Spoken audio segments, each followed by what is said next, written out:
Do you think that you don't need to know how to use a paper map when you're traveling? In this video, I'm going to show you a good trick on how to use a paper map without looking like a tourist. Hi there. If you don't know me yet, my name is Jen and I am the owner of Launch Your Travels, where I teach you how to plan and take your own trips. So there is a number of reasons why you want to learn how to use a paper map.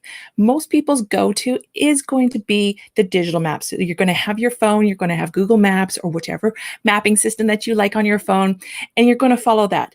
It is the easier option, and I use it all the time. But there are times when you need that backup. I always carry a paper map with me just in case. So some of those reasons could be you lost your phone or you got it stolen. So do you know how to get to where you're going if that happens? Next, your phone could die. I've had this happen. It's fallen in the toilet or it just stops. So you want to know how you're going to get around if you don't have access to that. Next is if you don't have internet. So there are either you're only using Wi-Fi on your phone and you can't pick up any Wi-Fi signals, or you're just not in a Wi-Fi zone or an internet zone. So you don't have that ability to look at the map. And then lastly, you haven't put any offline maps on your phone. So those are a few of the reasons why you want to learn how to use that paper map. Now you can get free paper maps all over. You don't necessarily have to go out and buy one. So I would always check the airports when I arrive in a new city and see if they have a tourist booth. And I would go over there and they will have all the different types of maps for you for free. If you don't go into the city by plane, you can check out the visitor centers in the cities. So all you got to do is just a quick Google search and you'll be able to find those tourist centers, no problem. Next is your accommodation. So depending on where you are staying, they're going to have free maps for you. So if they have a front desk or it's a bed and breakfast, hotel, you're going to be able to get that map for free. If you're staying in an Airbnb, only certain hosts supply those. They'll get those from the visitor center and have them available for you in the apartment. But they're sometimes yes, sometimes no. And then another place that you can get free maps is if you are part of an auto plan like AAA, BCAA. So any of those places that you have a membership, you go there before you go on your trip and they have all the maps, different maps there for free for you. So might as well use that little perk with your membership. Now, when you are going to be on your trip and you are prepping to go out for the day, you want to have the paper map with you. So you want to get it near the beginning of your trip. Now, there's a few things that you want to do before you leave on your day. First, you want to know where you are. So you want to mark on your map where your accommodation is. Now, if you're not able to find that on the map, go down to the front desk and get them to circle that for you.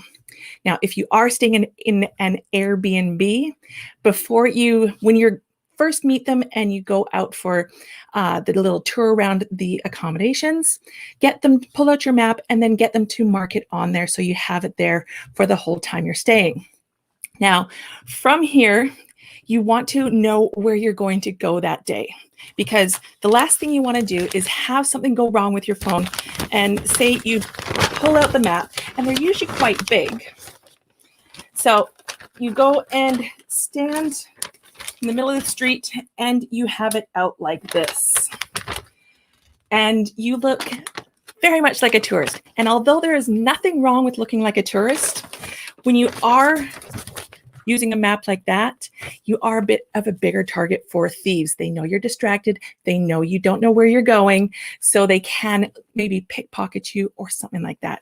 So the easiest way to do this, to be more incognito of what you're doing, is you want to fold it to the area that you are going to be traveling and exploring for that day.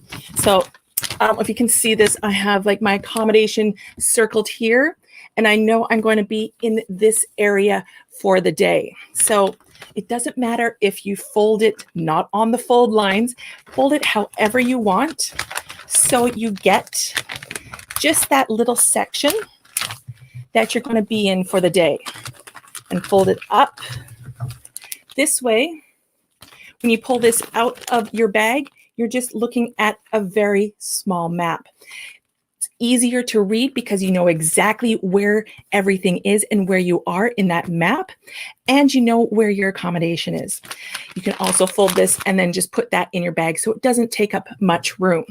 But I highly recommend that you do it this way, and it's just a lot easier and stress-free because you already have a few things marked on the map, and you're not pulling out a giant map and alerting everyone that you have no idea where you are. So I hope that tip gives you some good ideas on why you should be using a paper map and having that as a backup. Now, when you are deciding to travel, I do have a number of different other tips that I think that everyone should know before taking on an international trip. I have put together a new travel checklist. I'm going to put it up down on the bottom there, and you're able to download that for free and have 10 tips on everything that you need to have done before you take your next trip. I'll also put it in the comments for a live link as well. Now, if you do have any comments about this, please put them in the comments below, and I would love to answer those for you. Otherwise, I hope you have a great day. Talk to you later.